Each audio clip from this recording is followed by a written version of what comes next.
దేవుడు మన పక్షమునుండగా మనకు విరోధి ఎవడు? కోనసీమలో ఎక్కువ ప్రమాదాలు జరుగుతున్నాయి. ముఖ్యముగా యవనస్తులు ర్యాష్ డ్రైవింగ్లో చచ్చిపోతున్నారు. మీ ఏరియాలో చాలా లగ్జరీ కార్లు ఉంటాయి, మీ ఏరియాలో హార్స్ పవర్ ఎక్కువ ఉన్న బైక్స్ ఉంటాయి, మీ ఏరియాలో లగ్జరీ హౌసెస్ ఉంటాయి. ఒక మాటలో చెప్పాలంటే ఒకప్పుడు జీవన విధానం వేరు, ఇప్పుడు జీవన విధానం వేరు.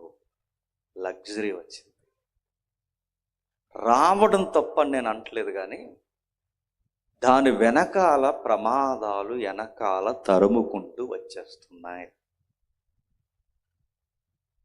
ఎప్పుడైతే పచ్చడి మెతుకులు తిన్నామో బతుకులు బాగుంటాయి, బిర్యానీలు తిన్నప్పుడే రోగాలన్నీ ఎదురొచ్చేస్తాయి. మనం 4 మెతుకులు తినడం తప్పని నేను అంటలేదు, కానీ స్థితిని మర్చిపోకూడదని అంటున్నా. ఏమైంది? వెళదాం ఇక వాక్యంలో చూద్దాం ఒకసారి. సామెతల గ్రంథం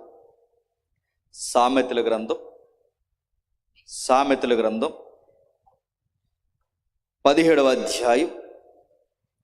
సామెతల గ్రంథం 17వ అధ్యాయం. సామెతల గ్రంథం 17వ అధ్యాయం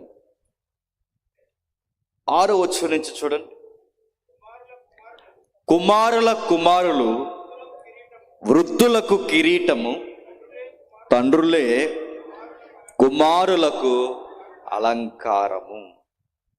కుమారులు పెద్దవారికి ఎలా ఉండాలట? కిరీటం అంటే నెత్తి మీద ఏదో పెట్టుకుని తిరగమనక. కిరీటం అంటే హానరబుల్గా ఉండడం, గౌరవపదంగా ఉండడం. కుమారులు తండ్రులకు కిరీటంగా ఉండాలట, తండ్రులు కుమారులకు అలంకారముగా ఉండాలట. నేను అడుగుతున్నాను, చెప్పండి, ఉన్నారా? నేను మళ్ళీ అడుగుతున్నాను, చెప్పండి, ఉన్నారా? ఎవడండి ఈ పనికి మానుడు అలా బండేసుకుని ప్రతిసారి ఆ సైలెన్సర్ తీసి అలా జర్రం తిరుగుతూ ఉంటాడు? ఎవడండి ఈ సన్నాసిగాడు అన్నప్పుడు మా వజ్రం అని చెప్పుకుంటారా? చెప్పండి, ఇది ఘనత? చెప్పండి, ఎవరండి ఆడపిల్ల సిగ్గు గౌరవం మర్యాద లేకుండా 4 రోడ్లు జంక్షన్ మీద మగపిల్లలతో గంటలు మాట్లాడుతుంటుంది? ఎవరండి అమ్మాయి అన్నప్పుడు మా బంగారం అని చెప్పుకుంటారా? సిగ్గు. నేను మళ్ళీ అడుగుతున్నా, రెఫరెన్స్లో ఉంచేమన్నా. ఎంత ర్యాస్ వస్తే అంత ర్యాస్గా ఈరోజు బైకులు తోలుతున్నా, అడ్డు అదుపు లేకుండా ఈరోజు నాన్ స్టాప్ జీబీ వాడుతూ అడ్వాన్స్ ఐఫోన్లు వాడుతూ ఈరోజు ఎంత అడ్వాన్స్గా రెక్లెస్గా ఉన్నారు చెప్పండి. సమాజం అడుగుతుంది, ఎవరి అబ్బాయి, ఎవరి అమ్మాయి, ఎవరి తాలీక? పలానా వారు తాలీక అండి, పలానా వారు చర్చిలో ఉంటారండి, పలానా సంఘ పెద్ద గారు అమ్మాయి అండి, పలానా సంఘ పెద్ద గారు అబ్బాయి అండి, పలానా చర్చిలో యాక్టివ్గా స్పాన్సర్షిప్లో మొట్టమొదటి పేరు ఉంటుంది కదండి, వాళ్ళ గారు తాలీకండి అంటే పండితుల గర్భాన్న చెప్పండి. నెక్స్ట్ సామెత సొంతలో పుట్టారా అని చెప్పు. తండ్రులకు నేను అడుగుతున్నాను, కొడుకులు కిరీటాలుగా లేరు.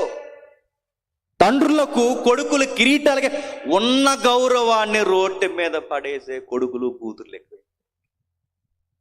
కింద వచ్చిన పెద్దలు కూడా పెట్టాలి కానీ మరి గడ్డి కింద వచ్చిన ఉన్నది చూడండి. తండ్రులే కుమారులకు అలంకారం. ఏంటట? తండ్రులే కుమారులకు అలంకారం అని అడుగుతున్నాను. ఈరోజు తల్లిదండ్రులు ఎలా ఉన్నారు? తాగేసి ఊగేస్తున్నారు. తాగేసి ఊగేసి కింద మీద పడిపోతే నీ పిల్లలు చిన్న పిల్లలైతే ఎవడ్రాయుడు అని మాట్లాడుకున్నప్పుడు మా నాన్న అని చెప్పుకుంటారా? రోడ్డెక్కితే నోరు తెరిస్తే పచ్చి బూతులు మాట్లాడుతున్నా ఎవర్రా ఈమె అన్నప్పుడు మా అమ్మ అని చెప్పుకుంటారా? అలంకారమా అవమానమా? కిరీటమా లేకపోతే రోడ్డు మీద పడేసే అగౌరవమైన పిల్లల? చెప్పండి. తండ్రులు అలాగే ఉన్నారు, చెప్పండి. పిల్లలు అలాగే ఉన్నారు. తండ్రి ఒక దిక్కున, కొడుకు ఒక దిక్కున, తల్లి ఒక దిక్కున, దిక్కు మొక్కు లేకుండా ఎవరి బతుకులు వాళ్ళ కొనసాగిస్తూ, నేను అడుగుతున్నాను, నెలకి లగ్జరీ కుదురుతుందంటే సరిపోతుందా?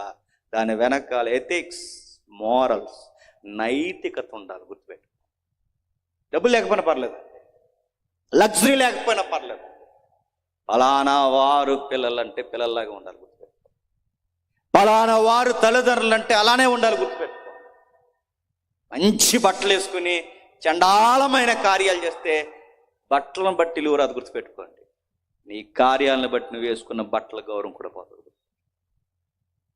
మంచి లగ్జరీ కారులో తిరిగి మనం దిగిన తర్వాత పచ్చి బూతులు మాట్లాడతాం అనుకోండి, ఇంకా అంత గొప్ప కారులో వచ్చే సుఖం ఏంటి? నోరే కులిపోయిన సమాధిలాగా ఉంటుంది. మీ సామెతల గ్రంథం చదువుతుంటే అందరినీ కార్నర్ చేస్తుందంటే నన్ను మనందరినీ, పేరెంట్స్గా ఉన్నవారిని, చిల్డ్రన్స్గా ఉన్నవారిని, ప్రతి ఒక్కరిని బైబిల్ క్వశ్చన్ చేస్తుంది. కొడుకుల్లారా, మీ తల్లిదండ్రులకి మహిమగా ఉన్నారా, మహిమకు హీనతగా ఉన్నారా? చెక్ చేసుకో. పిల్లలుగా పెంచుతున్న వారిని, తల్లిదండ్రులుగా ఉన్నవారిని ఇరువురిని అడుగుతున్నారు. ఎవరంటే ఒకరికి ఒకరు గౌరవపదంగా ఉండాలి. ఉన్నారంటే ఆ రెఫరెన్స్ అలా బేస్ రెఫరెన్స్గా తీసుకోండి. కొన్ని కుటుంబాలు బైబిల్లో మచ్చుకి, కొన్ని కుటుంబాలు చూద్దాం ఒకసారి. యెషయా గ్రంథం చూడండి ఒకసారి. యెషయా గ్రంథం అందరూ చూడాలి. 7వ అధ్యాయం, యెషయా గ్రంథం 7వ అధ్యాయం 1వ వచనం చూడండి.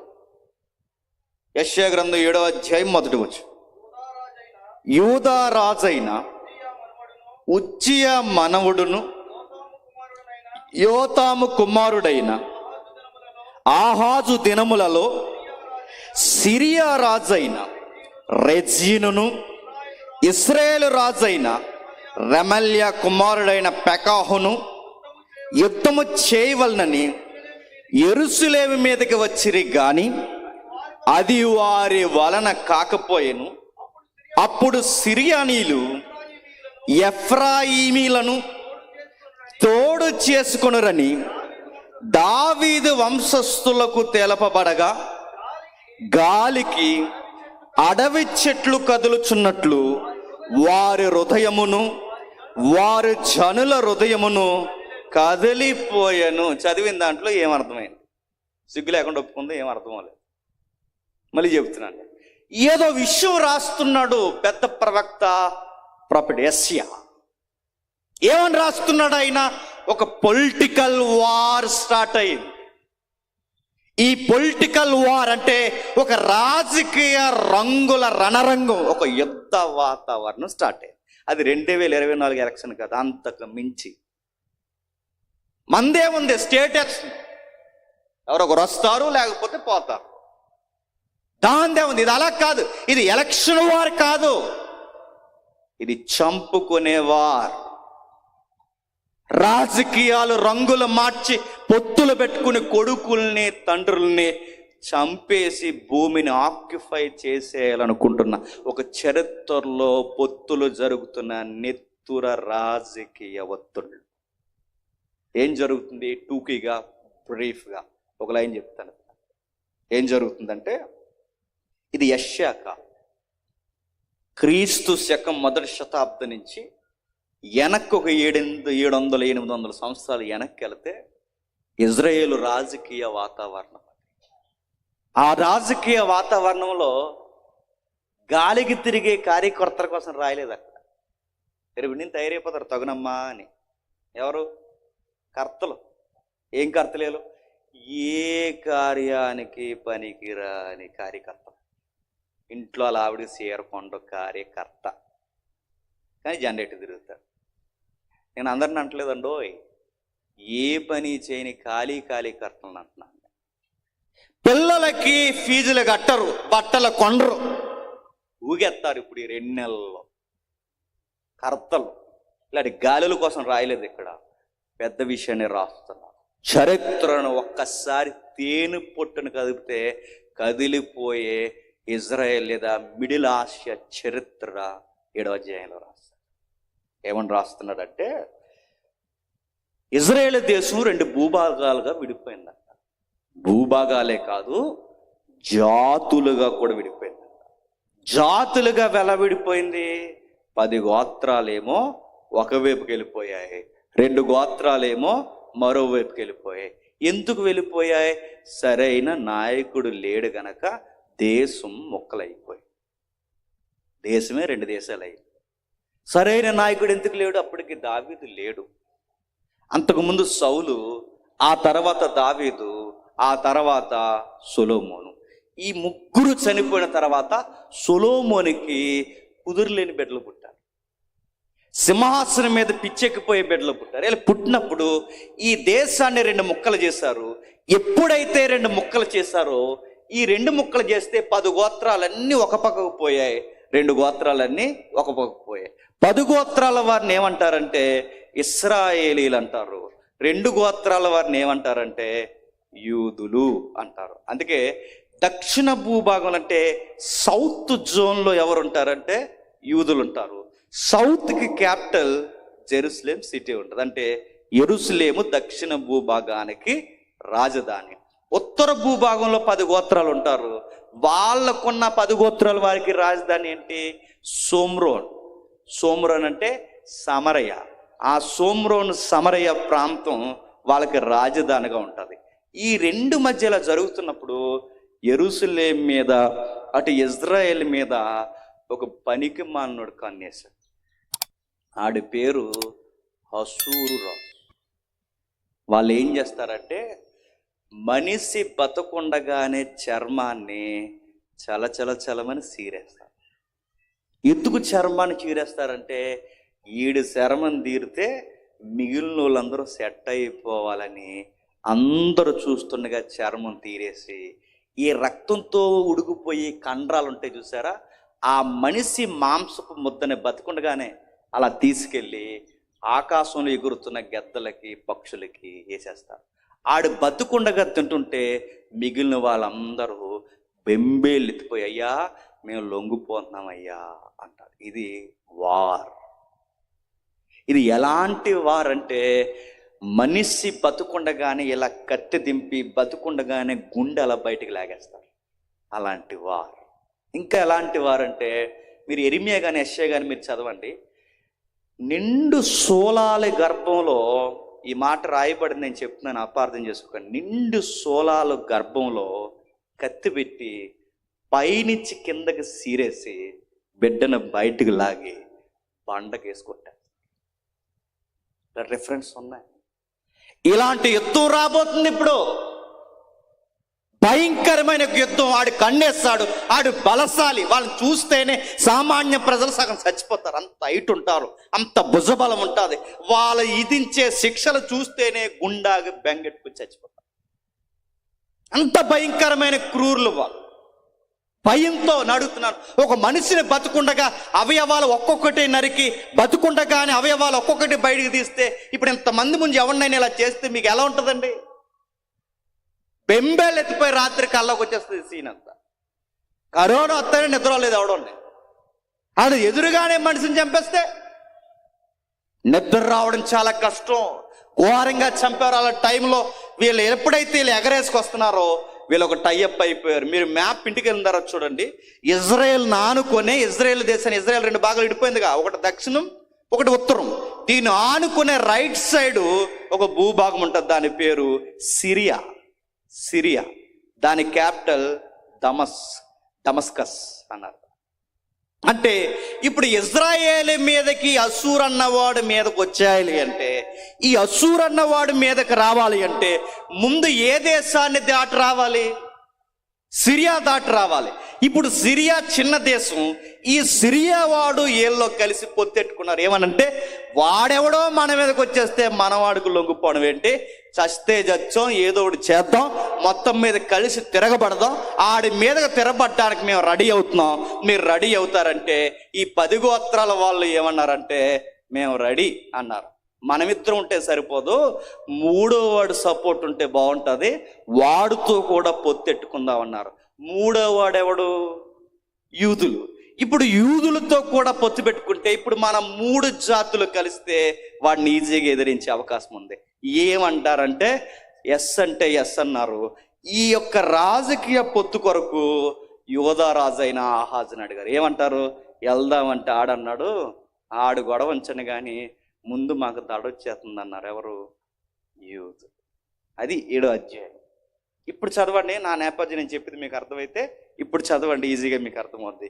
యోధా రాజైన ఉజ్జియా మనవడు యోతాము కుమారుడైన ఆహాజు దక్షిణ భూభాగంలో రాజుగా ఉన్న దినములలో సిరియా రాజైన రెజీనును ఇశ్రాయేలు రాజైన రెమల్య కుమారుడైన పెకాహును యుద్ధము చేయవలనని యెరూషలేం మీదకి వచ్చిరి. ఎందుకురా మీరు అస్సూరు మీద తిరగబడకుండా యోధా మీదకి ఎందుకు తిరగబడతారంటే, ఆహాజుగాడు ఇంకా మూర్ఖుడు. అతగాడు ఏమన్నాడంటే, నేను మీతోనూ రాను, ఆడితోనూ రాను, ఎవరితోనూ రాను, మీరు నా దగ్గర రాకండి అంటే, నువ్వు మాతో చేతులు కలపకపోతే నీ సంగతి చూస్తామని ఇశ్రాయేలీలు సిరియా రాజులు కలిసి ఎవరి మీద తిరగబడుతున్నారట? యూదులు. ఎందుకంటే వాడొచ్చి మనల్ని మింగేసేలా ఉన్నాడు. ముందు నిన్ను లేపేస్తే ఈ ప్రజలందరినీ మా వైపుకి తిప్పుకోవచ్చు, ముందు నిన్ను ఎట్లా అయినా సరే నిన్ను మట్టు పెట్టేయాలని ఆహాజు మీద తిరగబడుతున్న ఈ టైంలో పబ్లిక్ భయపడిపోతున్నారు. ఎంత భయపడిపోయారంటే చెప్తున్నాడు చూడండి. సిరియానీలు ఎఫ్రాయిం అంటే ఇశ్రాయేలీలు తోడు చేసుకుండ్రని యోధా వంశస్థులు అంటే దావీదు వంశస్థులకు తెలియబడగా గాలికి అడవి చెట్లు కదులునట్లు వారి హృదయమును వారి జనుల హృదయమును కదలిపోయేను. యూదులకి ఎలా ఉందట? అదిరిపోయారట. ఒక పొయిటిక్ పదం వాడాడు చూడండి. ఏమంటున్నాడంటే, ఒక బలమైన తుఫాన్ వచ్చింది అనుకోండి, ఒక బలమైన ఈదురుగాలి వచ్చింది అనుకోండి, చెట్టుకి గుబురుగున్న చెట్టుకి ఒకేసారి గాలి ఒకేసారి వేస్తే చెట్టు ఎలా ఉంటుందండి? ఇలా వంగి ఒకేసారి అలా పైకి లేసినప్పుడు అది ఎంత రెపరెపలాడిపోతుందో, మా హృదయాలు కూడా యుద్ధం కోసం విన్నప్పుడు మా హృదయాలు అంత రెపరెపలాడిపోతాయి. అటువైపు చూస్తేనేమో రక్తం పగలే తాగేసేవాడు వాడు కళ్ళు దూతున్నాడు. పక్కనున్న సహోదరులైన ఇశ్రాయేలీలైన వీరే యూదులైన మా మీద తిరగబడతానంటున్నారు. ఇప్పటి వరకు మనకు కప్పం కట్టినంటే మనకు ట్యాక్స్ కట్టిన సిరియాగాడు కూడా మన మీద తిరగబడతా అంటున్నారు. ఇటువైపు ఈడు ఎంతమంది తిరగబడిపోతే మా మూర్ఖమైన రాజు ఆహాజు మాట వినడు. ఇప్పుడు మేమేమైపోవాలని అదిరిపోతున్నారు. అలాంటి టైంలో దేశానికి రాజుకి ధైర్యం కావాలి. ఏం కావాలి?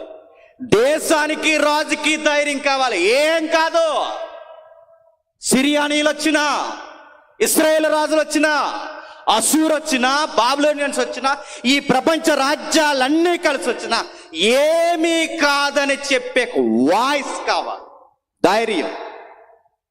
మీ వెనుకున్నవాడు చిన్నోడు కాదని చెప్పే ఒక ధైర్య స్వరము కావాలి. ఆ చెప్పడానికి ఆధారం కావాలి. ఎవరున్నారు? అందరూ బెదిరిపోయారు. అలాంటి టైంలో నడుముకు దట్టి పలచటి వస్త్రాలు, గుబురైన గడ్డము, బాగా అక్షర జ్ఞానం కలిగి రాజశాసనాలు బాగుగా ఎరిగిన ఒక ప్రవక్త ఉన్నాడు. ఆయన పేరు యెషయా. ఆయన ఏమంటున్నాడో చూడండి. వచ్చి రాజుతో మాట్లాడుతున్న కూడా వచ్చినప్పుడు యెహోవా యెషయాతో ఎలాగో సెలవిచ్చెను, ఆహాజును ఎదుర్కొనుటకు ఆహాజు యెషయాతో చెప్తున్నాడు, నీవును నీ కుమారుడైన సెయర్యాషీబును సాకరేవు మార్గమున కోనేటి కాలవ కడ వరకు పోయి అతనితో ఇలాగు చెప్పుము, భద్రము సుమి, నిమ్మలించుము, పొగరాయిచున్న ఈ 2 అంటే ఇశ్రాయేలుకి సిరియా కొరకంచులకు అనగా రెజీనును సిరియానీలు రెమల్య కుమారుడైన అని వారి కోపాగ్నకు జడియకు నీ గుండె అవ్య, నీకు టెన్షన్ పడకు రాజు. ఏం టెన్షన్ అవ్వకు. ఎగిరెగిరి పడిపోతున్న ఈ కొరకంచులను చూసి టెన్షన్ అవ్వకు. ఏం కాదు. దేవుడిని ఇంకొకటి చెప్పమని నాకు పంపించాడు. భద్రము సుమి, నెమ్మలించు. టెన్షన్ అయిపోయి టెన్షన్లో నిర్ణయాలు తీసుకోకు. మనం ఎప్పుడు దెబ్బతినేస్తాం చెప్పినా, టెన్షన్లో నిర్ణయాలు తీసుకున్నప్పుడు దెబ్బతినేస్తాం. కంగారు నిర్ణయాలు ఎప్పుడు తీసుకోవద్దు. అందుకే పెద్దలు అంటారు, ఆగండి ఆగండి కొంచెంసేపు ఆగండి ఆగండి అంటారు. మనం ఆగమ్మా, దూకేయాలనుకుంటాం, దూకేస్తే మునిగిపోతాం. పెద్ద ఆయన చెబుతున్నాడు, టెన్షన్ అవ్వు, ఏం కాదు, భద్రము సుమి భద్రం సుమి. నీకు విషయం చెప్తున్నా, దేవుడు నీకేమీ కాదనడానికి ఒక విట్నెస్ నాతో పంపించాడు. దేవుడు నీకే కాదు, నీ ప్రజల్లో ఎవ్వరికి ఏమీ జరగదని ఇదిగో ఒక ఆధారం పంపించాడు. ఆధారం చూడు. నీ సాకరేవు మార్గము దగ్గర ఈ కావలసిన నీరును సర్దుకుంటున్నావే, నీకు గాని నీ దేశానికి గాని ఏమీ కాదని నువ్వు నమ్మితే ఏమీ జరగదని చెప్పడానికి ఒక ఆధారం పంపించాడు. ఆ ఆధారం ఏంటో తెలుసా? చెప్తున్నాను, నా పెద్ద కొడుకు. ఎవరట? నా పెద్ద కొడుకు. పెద్ద కొడుకు పేరు రాశాడు చూడ 3వ వచనంలో, షయర్యాషీబు. అంటే ఎబ్రూ శబ్దం. ఎబ్రీలో షయర్యాషీబు అంటే రాజుకి ప్రజలకి అర్థమయ్యేలా చెప్తున్నా. నా కొడుకు పేరేంటో తెలుసా? యోధాలో శాసముకు ఏమీ జరగదు. అది నా కొడుకు. నా కొడుక్కి పేరు ఏం పెట్టమాడు తెలుసా దేవుడు?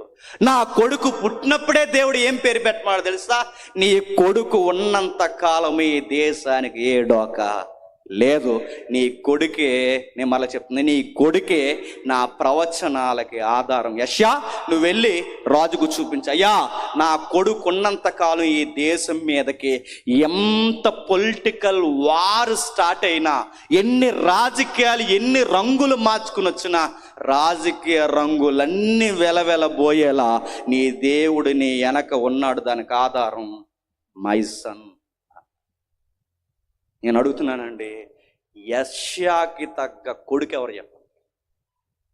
షయర్యాషీబు పెద్ద కొడుకు. కొడుకుకు తగ్గ తండ్రి ఎవరు చెప్పండి? యెషయా.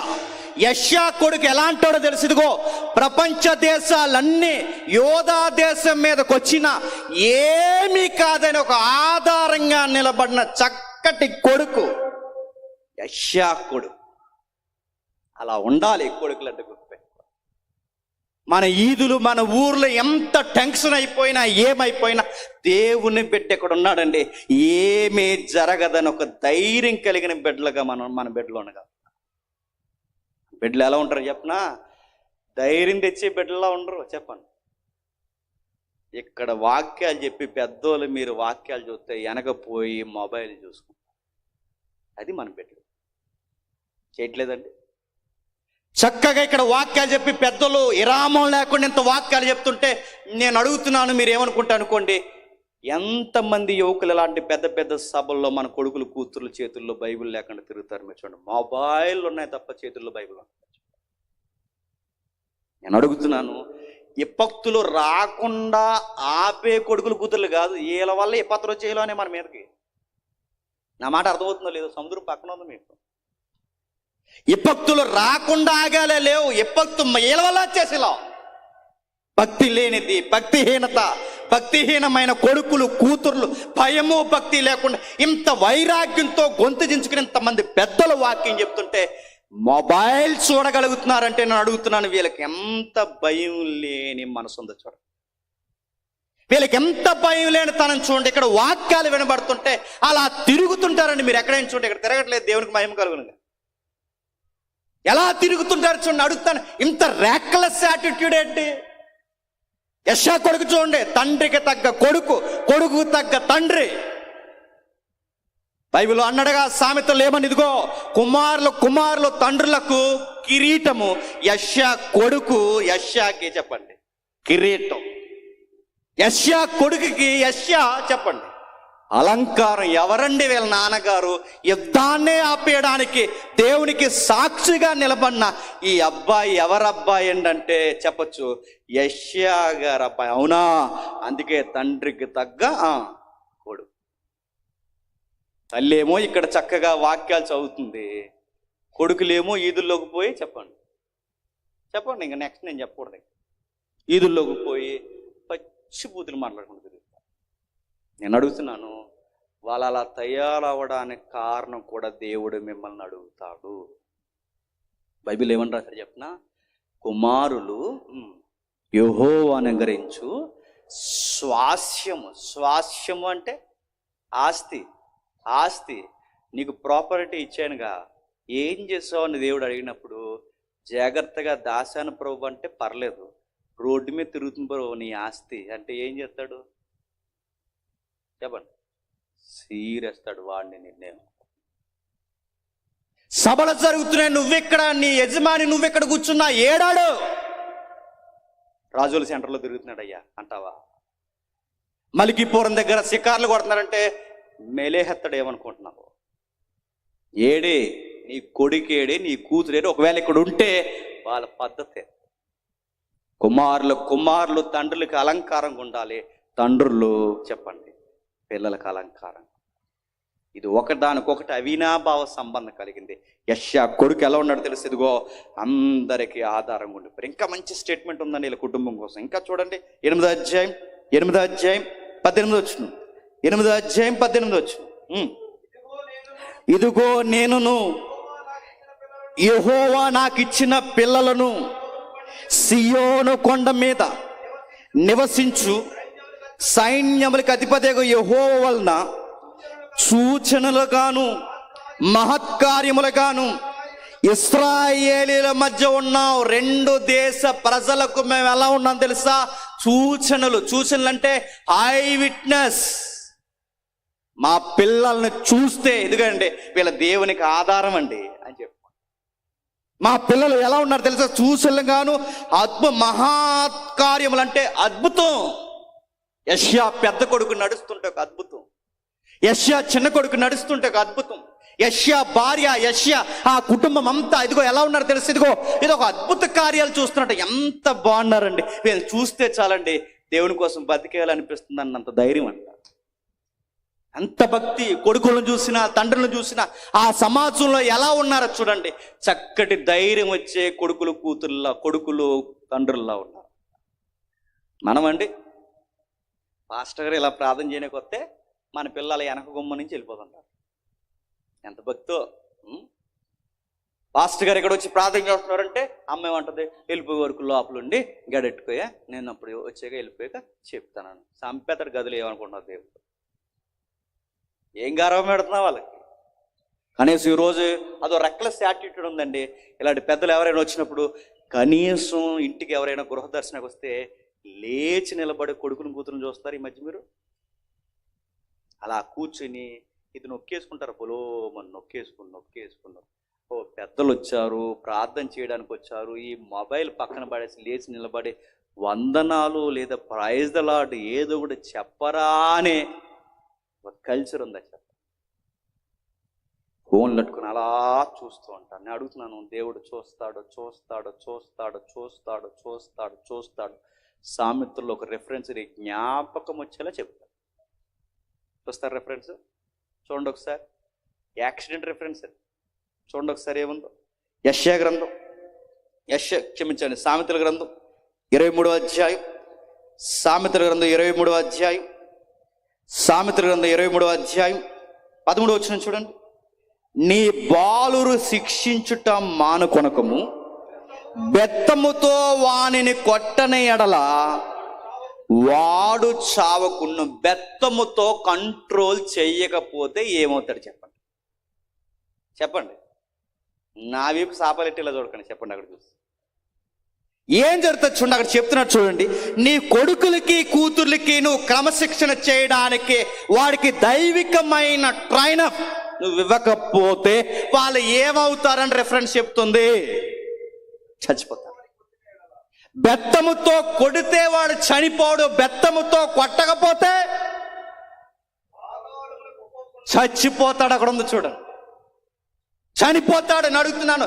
వీడు ఎలా చనిపోయాడంటే, నేను చెప్పనా, వీడు ఎలా చనిపోయాడంటే వాళ్ళ అమ్మకున్న బైక్ ఇచ్చే యాక్సిడెంట్ అయిపోయి చచ్చిపోయాడు.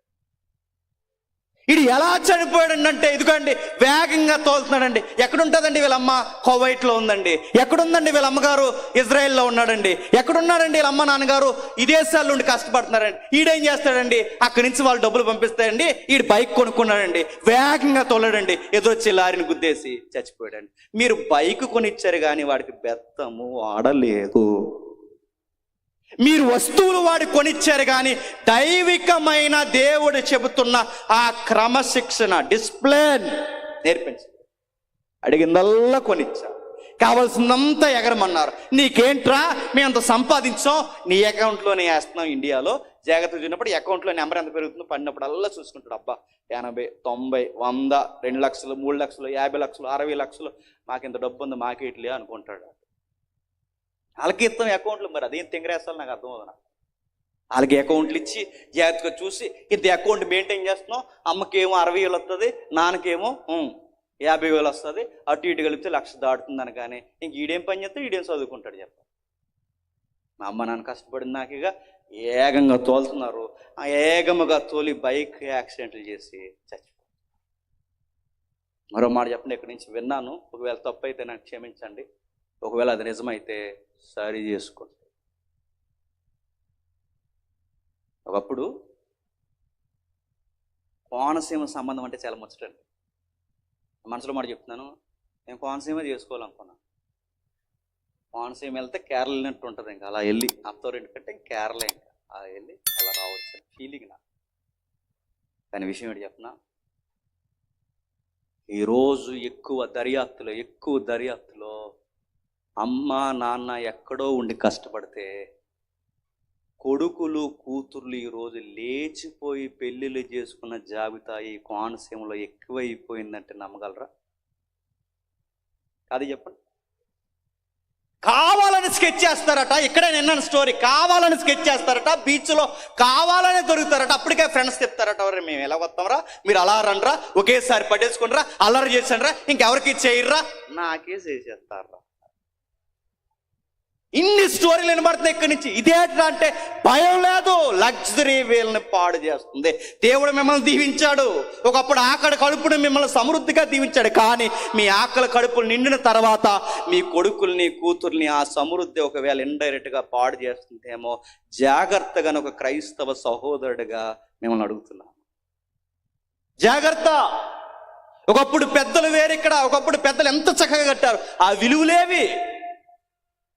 ఆకలి కడుపులు తున్నప్పుడే ఈ ప్రాంతంలో విలువలు ఉన్నాయని కనబడ్డాయి. ఈరోజు కడుపులు నిండాకే కళ్ళు అనుకోవాల్సి వస్తుంది. ఇన్ని స్టోరీలు. బెత్తము వాడండి. బెత్తము వాడకపోతే వాడు ఎక్కడ చావడమే కాదు, వాడు చచ్చాక పాతాళంలో కూడా నిత్యము చచ్చిపోతాడు. ఈ జీవితానికే సుఖం చూడకండి, రాబోతున్న జీవితానికి కూడా గండి కొడుతున్నారు మీ గుడ్డు ప్రేమలతో. బెత్తం వాడండి, వాళ్ళకి బెత్తము వాడండి. వాడిని బెత్తము వాడితే బెత్తంతో కొట్టేస్తే చచ్చిపోతాడని ఏం ఫీల్ అవ్వకండి. బెత్తానికి ఏం చచ్చిపోరు, అదే చెప్తున్నాడు అక్కడ. బెత్తానికి ఏం చనిపోడు, 2 తగిలించండి, వాడండి. సందర్భం వచ్చింది కాబట్టి చెప్తున్నాండి. మా నానండి ఒకప్పుడు క్యారేజీలు పెట్టుకెళ్ళి ఉట్లు తెలుసా, ఉట్లు. మా నాన్న ఇప్పటికీ స్టిల్ నౌ ఇప్పటికీ 16 ఎకరాల వ్యవసాయకుడు మా నాన్న. మాట వినకపోతే ఉట్టుట చూసారు, ఉట్టు క్యారేజీ పట్టుకెళ్ళి ఉట్టి తీసుకొట్టేవాడండి. మొత్తం లైనప్ ఏదో దాన్ని ఏమంటారు, ఏతరగా టాటూ వేసినట్టు వచ్చేది ఈ పంత. మాకు ఉట్టిచ్చి కొడితే మళ్ళీ అందరూ సెట. ఎందుకు కొట్టేవాడు చెప్పినా, అందరు గుడికి వెళ్తే, గుడి అంటారు లెండాలు, అందరు గుడికి వెళ్తే నువ్వు ఈదిలో ఏం చేస్తున్నారని ఉట్టిచ్చి 2 అడేసాడు అనమాట, పిరుదుల మీద ఈపు మీద. ఆ రోజు వాళ్ళకి భయపడైనా వెళ్ళేవాళ్ళు ఎంతో. నేను అడుగుతున్నాను, భయపెడుతున్నాను ఈరోజు పిల్లల్ని. పిల్లలు ఒకటి నేర్చుకుంటారు చెప్పినా, ఏమి నేర్చుకుంటారు చెప్పినా, నువ్వు తిట్టేవరకు నాన్న దగ్గరికి వెళ్తారు, నాన్న తిట్టాడనుకో నీ దగ్గరికి వస్తారు. ఎవరో ఒకరిని చూస్తే మనం పెద్ద ఏదో ఈ ప్రపంచంలో ఎవరికి తండ్రి లేడు నేనే ఉన్నాను అన్నట్టు, ఎటు కొడుకు నీటి అంటున్నావు అంటామా. అప్పుడు వాడు లోకు కడతాడు, వాడు నువ్వేమన్నా నాన్న చూస్తుంటాడు అన్నమాట. నా తరపు నువ్వు ఫైట్ చేసి అమ్మని 2 తన్ని అనేది అన్నాడు. అయ్యే వద్దు. అమ్మ సీరియస్ అయిందంటే నాన్న కూడా అదే మాట మీద ఉంటాడని నాకు అర్థం అవ్వాలి. నాన్న సీరియస్ అయ్యాడంటే అమ్మ కూడా అదే మాట మీద ఉంటే నాకు అర్థం అవ్వాలి. వీళ్ళిద్దరు మాట అంటే మాటే, వీళ్ళిద్దరు కలిస్తే నాకు ఈ విమానం మోత ఎక్కిపోద్దని నాకు అర్థం అవ్వాలి. వాళ్ళకి తెలియాలి.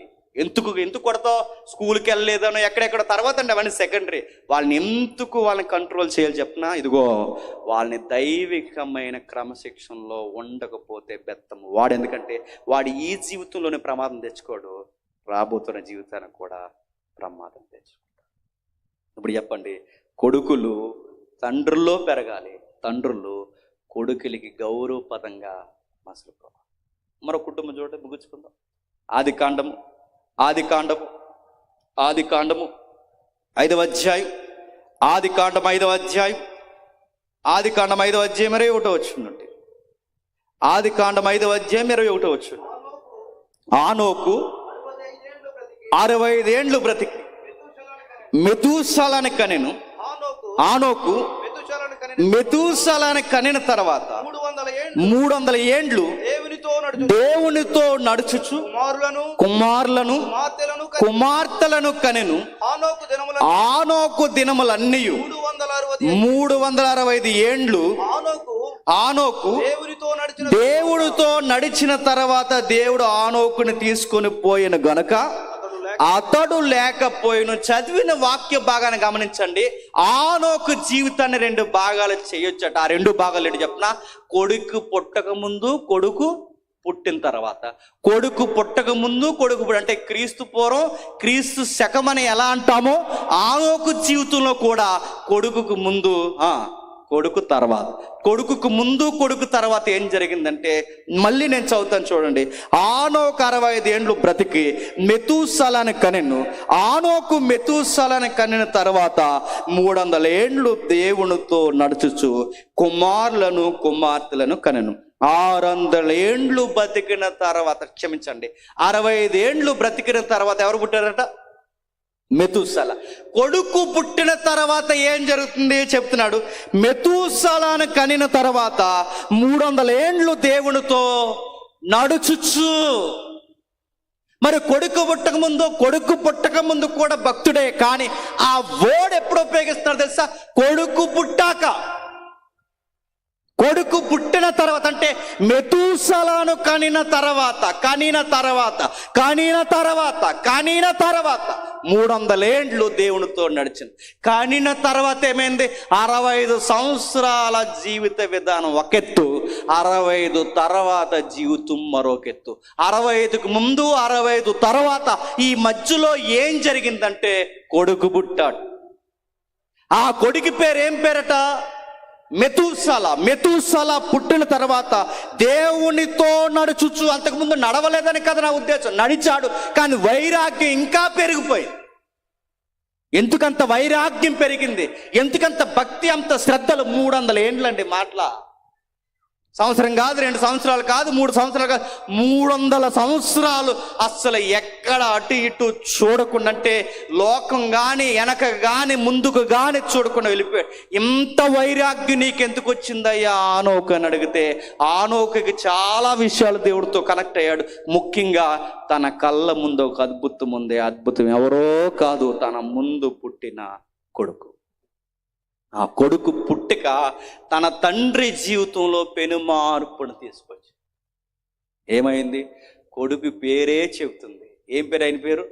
మెతూషెల. మెతూషెల అంటే హెబ్రూ శబ్దానికి అర్థం ఏంటండి? అంటే మీరు బైబిల్లో మీరు ఏదైనా కదపండి, వాళ్ళ కొడుకుల పేర్లకు ఒక అర్థాలు ఉంటాయి, వాళ్ళ తండ్రుల పేర్లకు ఒక అర్థాలు ఉంటాయి, వాళ్ళ పేర్లకి పరిస్థితులకి సంబంధాలు ఉంటాయి. మన పేర్లకే చెప్పండి, ఏ సంబంధం ఉండదు. సీరియస్గా వచ్చి ఆ కలిసిలాగేటండి అడిగా, ఆ కలాలండి ఎందుకమ్మా అని అడిగాం. అంటే వాళ్ళ తాత అప్పారావు అండి, అందుకండి గట్టే అప్పారావులోంచి తీసేసట. చెప్పాను. అప్పారావు గారు ప్రవక్త? నేను అడుగుతున్నానండి. అప్పారావు గారు ప్రాఫిటా? మామ పేరు కలిసిలేగా, తాత పేరు కలిసేలాగా, మా ఇంట్లో వాళ్ళ పేర్లు, ఏం పేర్లు కలవాలి అని పేర్లకు అర్థాలు ఏముండవండి. పేర్లు ఎడతాం. ఏం పేరండి వీడి పేరు అంటే రాజు కుమార్. నేను అడుగుతున్నాను, ఇలా రాజా, ఇలా రాజా అని అడుగుతున్నాను. రాజా ఏమీ కాదు, మరి ఈ రాజకుమారుడు ఎలా అవుతాడు? పేరు ఏదైనా పెట్టామంటే అర్థం ఉండాలి. పేరు బాగుందని పెట్టాను కాదు, పేరు బైబిల్ చెబుతుంది పేర్లకి బతుకులకి సంబంధాలు ఉంటాయి. ఈడెవడంటే జార్జ్ బుష్ అన్నాడు. జార్జ్ బుష్ ఎక్కడ ఎందుకున్నాడు? అమెరికాలో ఉండాలిగా. జార్జ్ బుష్, బిల్ క్లింటన్, చెప్పండి, బిల్ గేట్స్, అన్ని పేర్లే. ఫ్రెండ్స్.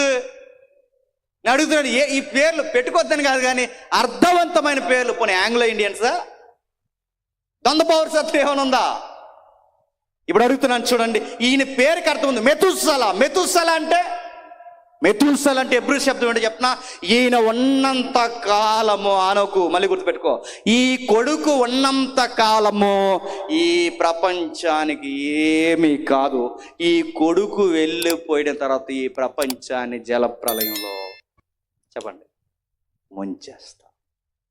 అంటే జలప్రలయాన్ని గూర్చి నోవహుకే కాదు, చెప్పండి, ఆనోకు గారు కూడా తెలుసట. తెలుసని మీకెలా తెలుసని అంటారా? ఒకటి పేరు చెప్తుంది, నీ కొడుకు ఉన్నంత కాలము ఏమీ జరగదు. అంటే దాని అర్థం ఏంటి చెప్తున్నా? మెతూసల అంటే తన తదనంతరము ఈ లోకము ముగిసిపోతాదని అర్థము. మెతూసల అంటే నీ కొడుకు ఉన్నంత కాలం ఏం కదంటే జలప్రలయం వస్తాదన్న సంగతి నోవహుకే కాదు. ఎప్పటి నుంచి తెలుసా పెద్దలకి? ఆనోకు దగ్గర నేను తెలుసని మనం ఎలా డిక్లేర్ చేయగలం? క్రొత్త నిబంధనలను చూడండి ఒకసారి. క్రొత్త నిబంధన యోధ పత్రిక, ఒకే ఒక్క అధ్యాయం యోధ పత్రిక ప్రకటన గ్రంథానికి ముందు చూడండి. యోధ పత్రిక 14 వచ్చిన ఆదాము మొదలుకొని 7వ వాడైన ఆనోకు కూడా వీరిని గూర్చి ప్రవశించి ఇట్లనెను, ఇదిగో అందరికి తీర్పు తీర్చుటకు వారిలో భక్తిహీనముగా చేసిన వారి భక్తిహీన క్రియలన్నిటిని గూర్చియు భక్తిహీనులైన పాపులు తనకి విరోధముగా చెప్పిన కఠినమైన మాటలన్నిటిని గూర్చియు వారిని ఒప్పించుటకు ప్రభువు తన వేవేల పరిశుద్ధ పరివారముతో వచ్చేస్తున్నాడు. ఎవరు చెప్తున్నారట? ఆదాము మొదలుకొని 7వ వాడైన ఆనోకు ఏమని చెప్తున్నాడట? అయ్యో ఓ ప్రజలారా, ఇదిగో అందరికీ తీర్పు తీర్చుటకు వారిలో భక్తిహీనులందరూ భక్తిహీనముగా చేసిన వారి భక్తిహీన క్రియలన్నిటిని గూర్చి భక్తిహీనులైన పాపులు తనకి విరోధముగా చెప్పిన కఠినమైన మాటలన్నిటి గూర్చి వారిని ఒప్పించుటకు ప్రభువు తన వేవేల పరిశుద్ధ పరివారంతో వచ్చెను. ఇక్కడ వచ్చెను అని రాస్తున్నాడు. ఆ కాలానికి రాస్తున్నాడు. దేవుడు వచ్చేస్తున్నాడు. ఆనోకు కాలానికి కానీ నోవహు కాలానికి కానీ దేవుడు రావడం అంటే, దేవుడు వస్తున్నాడంటే అర్థం ఏంటో చెప్పనా? జలప్రళయం వస్తుంది అని అర్థం. దేవుడు తన వేవాల పరిశుద్ధ పరివారంతో ఇదిగో ఈ లోకం మీదకి వచ్చేస్తున్నాడు. అంటే జలప్రలయం ఈ రాకడ గడియలకు గుర్తు. అంటే ఒకటి తాత్కాలికంగా వాళ్ళ మధ్య జరుగుతున్న జలప్రలయం కోసం చెబుతున్నాడు. అలాగే ఆ జలప్రలయంలోంచి ఆనోకు రాబోతున్న రాకడ కోసం కూడా ఏం చెప్పాడు చెప్పండి? ప్రవచనం చెప్పి.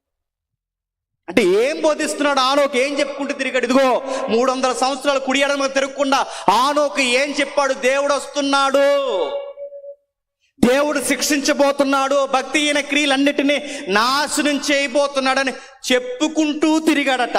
ఆ చెప్పుకుంటూ తిరుగుతున్నప్పుడు ఆ రోజు వంకర మనుషులు దేవుడు వస్తున్నాడు, ప్రళయం వస్తుందనడానికి ఆధారం, విట్నెస్ ఏంటి అని అడిగినప్పుడు ఆనోకు దగ్గరున్న ఆధారం ఏంటో తెలుసా? 66 పుస్తకాలు లేదప్పుడు. ఏంటి చెప్పండి?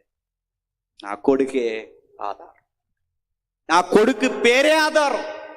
యెషయా కొడుకు యుద్ధానికి ఆగిపోద్దనడానికి ఎలా ఆధారమో జలప్రలయం ఆగుద్ది అనడానికి కూడా ఇదిగో నా కొడుకు పేరు, నా కొడుకే ఆధారం. మీరు ఇంటికి వెళ్ళిన తర్వాత ఓపికగా లెక్కలేయండి. మెతూసల చనిపోవడం, నోవహు తెర మీదకి రావడం, ఈ రెండు ఒకేసారి జరగడం, ఈ జరిగిన తర్వాతే జలప్రలయం రావడం, ఇవన్నీ ఒకసారి జరుగుతాయి. మీరు చూడండి, బైబిల్లో ఎక్కువ కాలం బతికింది ఎవరండి? మెతూసల. ఎందుకంత ఎక్కువ కాలం బతికాడు?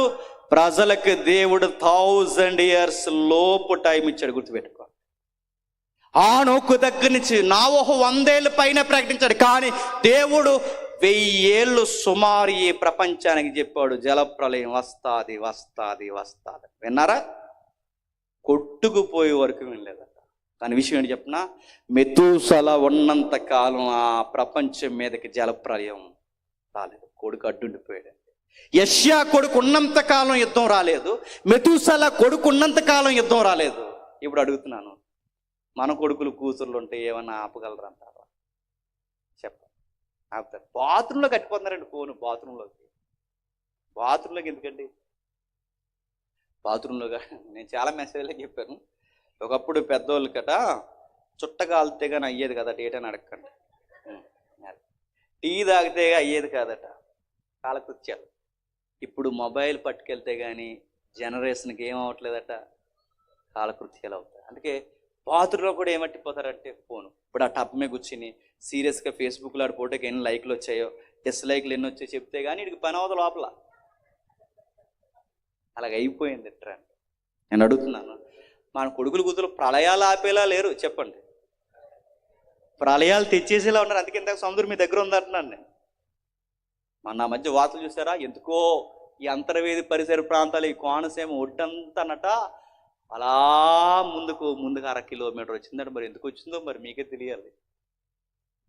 మళ్ళీ మొన్న వెళ్ళి చూసాం, చాలా వెనక్కి పోయింది. మరి వెనక్కి ఎందుకు వెళ్ళిపోతుందంటే దాని అర్థం వెనక్కి వెళ్తుందంటే అది భక్తులు ఎక్కువైపోతున్నారు. మరి ఆపేవాళ్ళు లేరు. చెప్పండి, తెచ్చేవాళ్ళు ఎక్కువైపోయారు. ఆనోకున్నంత కాలం ఆనోకుకి ధైర్యం కొడుకు ఉన్నంత కాలం కొడుకుకి ధైర్యం ఆనోకు యొక్క ప్రవచనాలు, ఆనోకు యొక్క తీరు. ఇప్పుడు మళ్ళీ సామెతలు తండ్రులు కుమారులు తండ్రులకి అలంకారం. ఈ రెఫరెన్స్. ఇప్పుడు మెతూసల ఆనోకుకి ఎలా ఉన్నాడండి? కిరీటంలో. ఆనోకుకి అలంకారంగా ఎవరున్నారండి? క్షమించండి, ఆనోకుకి కిరీటముగా మెతూసల ఉన్నాడు. మెతూసలకి అలంకారంగా ఎవరున్నారు? ఆనోకు. మీరు బైబిల్లో వాళ్ళ కుటుంబాలకు అదపడిన చక్కగా అలా సరిపోతాయి. ఆ తర్వాత మీరు ఇంటికి వెళ్ళిన తర్వాత టూకీగా చూడండి, నావోహో కొడుకులు ఎలా ఉంటారండి? తర్వాత వాడక ముందు ఎలా ఉన్నారు చూడండి. నాన్న చెక్కలు మూసారు, నాన్న ఏ పని చేస్తే ఆ పని చేశారు, నాన్న కూర్చున్న కాడ కూర్చున్నారు, లేచిన కాడ లేచారు. నావోహోతో దేవుడు మాట్లాడితే ఆ కొడుకులు అన్నారు, నాన్న దేవుడు నీతో మాట్లాడితే మాతో కూడా మాట్లాడినట్టే. నీ పని మా పని, నీ చిత్తమే మా చిత్తము, నువ్వు చేసినట్టు మేం చేస్తావు, నువ్వు ఎక్కడుంటే అక్కడ ఉంటావు నాన్న. నువ్వు మాకు అలంకారము, మేము నీకు కిరీటం అని కలిసి కష్టపడితే వాళ్ళ కుటుంబ రక్షణ కొరకు ఒక వాడను సిద్ధం చేసుకున్నారు. చూసారా? బైబిల్లో ఒక స్టేట్మెంట్ ఇచ్చారనుకోండి, మరొక రెఫరెన్స్కి వ్యతిరేకం అవుతుంది. నేను అడుగుతున్నాను, మనం తీసుకునే 31st వాగ్దాన కార్డులు నేను అడుగుతున్నాను, మన బతుకులకి నెరవేరుతున్నాయి, వ్యతిరేకం అవుతుంది? చెప్పండి, వ్యతిరేకం అవుతున్నాయి. వాక్యం వ్యతిరేకం అవుతుంది. ఎందుకంటే మన కొడుకులుంటే కూతుర్లుండరు, కూతుర్లుంటే కొడుకులుండరు, భర్త ఉంటే భార్య ఉండదు, భార్య ఉంటే భర్త ఉండరు. వీళ్ళందరూ కూర్చి చర్చిలో ఉండరు, ఒకరుంటే ఒకరుండరు. వీళ్ళందరూ కలిసి చర్చిలో ఉన్నారంటే ఇంకెవరిని నిలబడినప్పుడు. ఎందుకంటే పాట ఇవ్వకపోతే కోపం చేస్తారు. నేను అడుగుతున్నాను, ఒకరికి ఒకరు కిరీటంగా ఉన్నారా? ఇక ముగించేద్దాం. కృత నిబంధనకు రండి. లూకాసు వార్త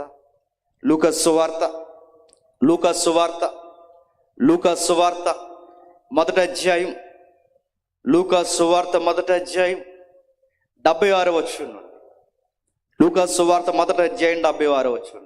మరియు ఓ శిశువా, నీవు సర్వోన్నతిని ప్రవక్త అనబడదు. మన దేవుని మహావాత్సల్యమును బట్టి వారి పాపములను క్షమించుటకు. ఏం జరుగుతుందండి సందర్భం? ఎవరో ఒక పెద్ద ఆయన ఉన్నాడట, వయసు మళ్ళీపోయిన పెద్ద ఆయన. ఆ పెద్ద ఆయన పేరు ఏం పేరంటే, ఆయన పేరు జకరయ్య. ఆ జకరయ్యకి లేక కొడుకు పుట్టాడు. ఆ కొడుకు పేరు యోహాను. ఆ కొడుకు పుట్టిన టైంలో వాళ్ళు చాలా మురిసిపోయి కొడుకు శిశువు చెవులోనట వినబడేలాగా పెద్ద పెద్ద పాటలు పాడుతున్నారు. ఆ పాట ఇప్పుడు మనం చదువుకో. ఎంత మంచి పాటలు పాడుతున్నారో చూడండి. ఆ పాటలు ఎలా పాడుతుందో తెలుసు. ఓ శిశువా, నీవు సర్వోన్నతిని ప్రవక్త అనబడదు. నేను అడుగుతున్నాను, మన కొడుకులు కూతురు చెవిలో ఏం పాటలు పాడేమో, ఏం పాటలు పాడుతున్నాం చెప్పండి. ఏ పాటలు పాడుతున్నాం? నాకు ఎప్పటి నుంచో క్వశ్చన్ అండి. బాబు లేదే అంటారు. బాబు లేకుండా ఆడేలా వచ్చాడు? బాబు లేదండి, మనకు ఓదార్చడం కూడా. చెప్పండి, బాబు లేదేటి మనకు? అంటే ఈ బాబు అయితే ఓకే, ఈ బాబు కోసం అయితే ఓకే, ఒకవేళ నేను అర్థం చేసుకుంటే తప్పు అయితే. ఏం పాడతాం, ఏం పాడం. కొంతమంది పిల్లలు ఏడుస్తుంటే మొబైల్ ఆన్ చేసి ఇదిగో సిరంజి డ్యాన్స్ ఇలా సీరెత్తాడు. సిరంజిని జీవించామంటే ఏమనుకుంటున్నాం? సీరియల్ జీవించి, సినిమా సాంగ్ ఏం జీవిస్తున్నావు? అదిగో ఆ జకరియా కొడుకుని చూడు, ఆ జకరయ్యను చూడు. ఓ శిశువా, నేను అడుగుతున్నాను, ఇంత నెలల నిండిన బిడ్డకి ఎంత పెద్ద పదాలతో కూడిన పాట పాడుతున్నాడండి. అర్థమవుద్దంటే ఆ వయసులో అర్థమవుతుందని మనకు అర్థమవుదు, కానీ ఆ విత్తనాలు మాత్రం ఆ పసుక్కున్న హృదయంలో పడతాయి. ఎదుగొచ్చిన తర్వాత ఖచ్చితంగా ఆ బిడ్డకి ఆ పదాలు అర్థమవుతాయి. ఏం అర్థం అనుకోకండి, మన తల్లిదండ్రులు చేసే తప్పని చెప్పినా వాళ్ళకి ఏం తెలియవు అనుకుని సంకనేసుకుని గొడవడెత్తుంటాం మనం. అన్నీ వింటారు తెలిసే వాళ్ళు, అన్నీ ఎక్కుతాయి తెలిసే వాళ్ళకి, అన్నీ అర్థమవుతాయి. నువ్వు ఏం చూస్తున్నావో, ఏం చేస్తున్నావో, ఏం మాట్లాడుతున్నావో, ఎలా ఉన్నావో, నీ బిహేవియర్ ఎలా ఉందో అన్నీ అర్థమవుతాయి. అందుకే బైబిల్లో ఉన్న జకరియా తన కొడుకు చిన్నోడు నెలల కొడుకైనా ఆ నెలల కొడుక్కి, ఏడాది కొడుక్కి వినబడేలా మాట్లాడుతున్నాడు. ఏమన్నా చూడండి. ఓ శిశువా, నువ్వు సర్వోన్నతిని ప్రవక్త అనబడదువు. మన దేవుని మహావాక్యములను బట్టి వారి పాపములు క్షమించుట వలన తన ప్రజలకు రక్షణ జ్ఞానం అనుగ్రహించినట్లు ఆయన మార్గములు స్థిరపరచుటకై నీవు ప్రభువునకు ముందుగా నడుతువు. మన పాదములు సమాధాన మార్గంలో నడిపించినట్లు చీకటిలోను మరణ ఛాయల్లోను కూర్చుండు వారికి వెలిగించుటకై ఆ మహావాత్సల్యమును పైనుండి మనకు అరుణోదయం అనుగ్రహించును. చూసారు ఎంత బాగా పాడతారు ఈ పాటలు చూడండి. మరణము, ప్రవక్త, చీకటి, అరుణోదయం, వెలుగు, ప్రజలు, ప్రవక్త, చిన్న చిన్న పదాలండి. ఆ వయసుకి అర్థం కాని పదాలు, అలాంటి పదాలు తన బిడ్డకి వినిపిస్తున్నారు. సండే స్కూల్లోనే తిరంగా కూర్చోబెట్టం. సండే స్కూల్లో టీచర్ మీద గద్దించింది అంటే వెంటనే టీచర్ గారి మీద గొడవ వెళ్ళిపోతాం మనం. ఏడు పిల్లలు నీటి అన్నమాట అంటుంది, కుదురు లేకపోతే అంటుంది, అవసరమైతే రెండు తంతుంది. ఎందుకంటే నీ భయము లేకపోయి, ఇంట్లో భయం లేకపోయి, ఇక్కడ ఆధ్యాత్మిక గురువులు భయం కూడా లేకుండా వెనక్కి మాలిన గారాపం పెట్టావో పెత్తమ్మ వాడని కుమారులు హఠాత్తుగా చెప్పండి చచ్చిపోతారు. చెబుతున్నారు చూడండి. ఇంత పెద్ద విషయాలకు వాళ్ళకి ఎలా ప్రస్తుతానికి అర్థం కాకపోవచ్చు, కానీ ఆ మాటలు వాళ్ళకి జ్ఞాపకం ఉంటే ఎదిగిన తర్వాత ఖచ్చితంగా వాళ్ళకి అర్థం అవుతాయి. నువ్వు ప్రవక్తవి. ఇంత పిల్లోడికి నువ్వు ప్రవక్తవి అంటే ఎలా చూస్తాడండి? మన ఇంకా ఎలా చూస్తాడు? లుక్ ఎత్తాడికి ఏం అర్థం అవ్వలేదండి అనే విషయం ఆ టైం కాడికి అర్థమవుతుంది, కానీ వాడు ఎదిగిన తర్వాత ఖచ్చితంగా వాడికి అర్థం. నువ్వు దేవుని కుమారుడివి, సర్వోన్నతుని కుమారుడివి, నువ్వు దేవుని మార్గాలు సిద్ధపరచడానికి సిద్ధమవుతున్న ప్రవక్తవని చెప్పి వీళ్ళ కొడుకుని ఎంత జాగ్రత్తగా పెంచారో చూడండి. శిశువు ఎదిగి ఆత్మయందు బలం పొంది ఇశ్రాయేలుకి ప్రత్యక్షమగు దినం వరకు అరణ్యములో ఉంటే. కొడుకునట గుండెల్లో దాచుకోవడమే కాదు, కొడుకునట ఈ లోకానికి దూరంగా చెప్పండి అడవిలో దాచేశారట. అడవిలో దాచేశారు. ఎందుకు దాచేశారు? ఇదిగో మా దేవుడు ఒక మాట చెప్పాడు, జకరియా నీకు ఊరకే కొడుకు పుట్టట్లేదు, నీ కొడుకు కదిలే అద్భుతంలా పెరగాలి. ఏమనుకుంటున్నావు? జకరియా నీ కొడుకు ఇదిగో నా మార్గాలు సరళం చేసే కొడుకులా పుట్టాలి. జకరియా ఏమనుకో, నా ప్రవచన నెరవేర్పు నీ కొడుకు మీద జరగాలి. మరణ ఛాయల్లో కొట్టుకుపోతున్న వారికి వెలుగు రేఖ వస్తుందని చెప్పే నాయకుడు కావాలి. ఇదిగో నీకు మళ్ళీ మళ్ళీ చెప్తున్నాను, ఈ రోమా ప్రభుత్వం కింద నలిగిపోతున్న నా ఇశ్రాయేలు ప్రజలకి, మరణాల్లో, వ్యాధుల్లో, కరువుల్లో, ఇబ్బందుల్లో కొట్టుకుపోతున్న నా ప్రజలకి ఇదిగో ఒక వెలుగు రాబోతుందని చెప్పే దమ్మున్న మాట చెప్పే ఒక నాయకుడిగా నువ్వు పెంచాలి. ఏం చేస్తావు తెలియదు, పెంచని జకరియాకి ఎలిజబెత్కి దేవుడు చెబితే పెంచారట. ఎక్కడికి తీసిపోయి పెంచారండి? అరణ్యానికి తీసిపోయి పెంచారు. నేను మళ్ళీ అడుగుతున్నాను, శిశువు ఎలా ఎదుగుతున్నాడు చూడండి, ఆత్మయందు బలం. ఎలా బలం పొందుతున్నాడట? ఆత్మయందు బలం పొంది. మన పిల్లలు ఎలా బలం పొందుతున్నారు? కాంప్లైన్ బలం పొందుతున్నారు, హార్లిక్స్, బూస్ట్. నా చిన్నప్పుడు ఒక యాడ్ వచ్చేది, ఆ యాడ్ చూసి ఆడాలి నవ్వాలి తెలిసింది కదా. ఆడు స్కూల్కి వెళ్ళేటప్పుడు ఆడికన్నా అందరూ పొడవుకుంటారనమాట. అందరూ ఆడికన్నా పొడవుకుంటే వీడు ఫీల్ అయిపోతుంటే అందరూ ఏడిపిస్తుంటారు. అప్పుడు వీడు ఏం చేస్తాడంటే ఆ మెట్లు పట్టుకుని వేలాడి, ఆ స్టాండ్ పట్టుకుని వేలాడి, ఇలా వేలాడుతూ అలా వేలాడిపోతుంటే వెనకాల, అరే వేలాడే బాబు, ఎంతకాలం నువ్వు అలా వేలాడుతావు, మమ్మీకి చెప్పు కాంప్లైన్ పట్టమని అనగానే తెగట్టించేశారండి అందరూ. మాట చెప్తున్నా, మమ్మీ కాంప్లైన్ వాడండి, నేను ఎదుగుతారు. బూస్ట్లో కూడా బలం పొందొచ్చు గాక, కానీ వీటన్నిటికన్నా బలం ఏంటి చెప్పండి? పరిశుద్ధాత్మని యందు మన బిడ్డలు ఎదగాలి. మన బిడ్డలకు పరిశుద్ధాత్ముడు అంటే తెలుసా? అది ఏదో సూపర్ మ్యాన్ పవర్ అనుకుంటున్నారా? మన పిల్లలకి ఏం తెలుసు? ఎదిగారు, సర్వోన్నతుని కుమారుడు ఎదిగారు. మన బిడ్డలకి సూపర్ మ్యాన్ తెలుసు, మన బిడ్డలకు స్పైడర్ మ్యాన్ తెలుసు, మన బిడ్డలకు చాలా మ్యాన్లు తెలుసు. ఎవరు తెలియదు చెప్పండి? దేవుని యొక్క కార్యములు జరిగించిన ప్రాఫిట్స్ మన పిల్లలకి. సూపర్ మ్యాన్ అంటే ఏంటో అడగండి, ఈ పిల్లలు చెప్పేస్తారు తెలుసా? ఎలా ఉంటాడు సూపర్ మ్యాన్ అంటే? జుమ్మను ఒక సున్ని వెనకాల ఎగరేసి ఇలా ముందుకెడతారు, అదే సూపర్ మ్యాన్ అంటే. నాకు తెలుసు. మన బిడ్డలకు అన్నీ చూపిస్తాం. ఏడుసారు అనుకోండి, థమ్స్అప్ ఇస్తాం, థమ్స్అప్ యాడ్ ఇస్తాం. అలాంటి చూపించుకొని నేను సీరియస్గా చెప్తున్నాను. థమ్స్అప్ ఎముకలను గొల చేస్తాయి, చాలా ఇబ్బందికరం అవుతారు. కొన్ని విషయాలు నేను ఓపెన్గా చెప్పకూడదు, ఇబ్బంది అవుతుంది. ఇలాంటి యాడ్లు చూసి మన పిల్లలు దైవికమైన ప్రోగ్రామ్స్ ఏమి చూడక, కాకినాడలో పిల్లగాడు థమ్స్అప్ బ్యాట్ అంత కుదిరింగా ఉండదండి. అడ్వర్టైజ్మెంట్ చూసారు లేదు మీరు? ఆ బిల్డింగ్ మీద దూకేస్తారు, ఈ బిల్డింగ్ మీద దూకేస్తారు, అలా దూకేస్తారు, హెలికాప్టర్ మీద దూకేస్తున్నాడు, బుడ్స్కెళ్ళి పీకి దూకేస్తున్నాడు. దూకేయడం కూడా ఆ డ్రింక్ తాగితే. అలా దూకేయాలనుకుని ఆ డ్రింక్ దూకేయాలనుకుని ఒక కుర్రోడు అండి, ఎవ్వరు లేని టైంలో సమ్మర్ హాలిడేస్లో అపార్ట్మెంట్ పైకెక్కి బాటిల్ పట్టుకుని కిందకు దూకేసాడు, చచ్చిపోయాడు. మన పిల్లలకి నేను మరలా చెప్తున్నాను, ఏమి నేర్పిస్తున్నాం? డ్రింక్స్ ఏవేవో ఇచ్చి బలమైన పెట్టండి, కాదట్లేదు. కానీ మన పిల్లలకి అంతకన్నా బలమైనది ఆత్మయందు అభివృద్ధి పొందాలి. మళ్ళీ చెప్తున్నాను, జకరయ్యకు తగ్గ కొడుకు, కొడుకుకు తగ్గ తండ్రి. జకరయ్య యోహానికి అలంకారము, యోహాను చెప్పండి జకరయ్యకి కిరీటం. ఎవరండి ఆ కుర్రోడు మాట్లాడుతున్న పెలమని యార్దాని నది ఒడ్డున దేవుని స్వరంలాగా వినబడుతుంది. ఎవరి కొడుకండి అని మాట్లాడితే జకరయ్య చెబుతాడు, మై సన్. ఎవరండి ఆ ప్రవక్త ఉన్నంత కాలం ఎంత వైరాగ్యంతో బతికాడో ఆ మహానుభావుడు ఎవరి తండ్రి అన్నప్పుడు యోహాను చెప్పుకుంటాడు, చెప్పండి, మా నాన్న, మై ఫాదర్. ఈ ప్రాంగణంలో కూర్చున్న మిమ్మల్ని అందరిని అడుగుతున్నాను ముగించే ముందు, మీ కొడుకులు మీకు కిరీటంగా ఉండాలి, మీరు మీ కొడుకులకు అలంకారం. ఇంటికి వెళ్ళే ముందు ఒకసారి క్వశ్చన్ చేసుకోండి, మా పిల్లల వలన మాకు గౌరవం వస్తుందా? ఉన్న గౌరవం పోయి రోడ్డు మీద పడిపోతుందా?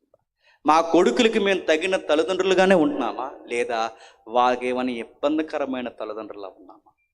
చెక్ చేసుకోండి. ఇక ముగించేస్తున్నాను. త్రిత్వంలో 3 వ్యక్తిత్వాలు ఉన్నాయి, తండ్రి, కుమార, పరిశుద్ధ. త్రిత్వంలో ప్రభు అయిన యేసుక్రీస్తు వారు ఇలలోనికి వచ్చినప్పుడు, కుమారుడిగా ఈ భూమి మీద జీవించినప్పుడు, తండ్రి అన్నాడట, ఈయనే నా ప్రియ కుమారుడు, ఈయన యందు నేను ఆనందించుచున్నాను. ఎంత బాగుంటుంది చెప్పనా? ఆ తండ్రికి తగ్గ కొడుకు ఈయన, ఈ కొడుకుకు తగ్గ తండ్రి ఆయన. ఎంత బాగా బతికాడు చెప్పనా? నన్నేటి నజరేతులో పుట్టించవని ఏ రోజు గుసగుసలు మాట్లాడలేదు. యేసుప్రభు వారు ఉన్న ఇల్లు చూడండి, ఎంత ఎంత పూరు గుడిసె అది, రాతి త్వర, ఒకే ఒక గదిలో ఉంటుంది.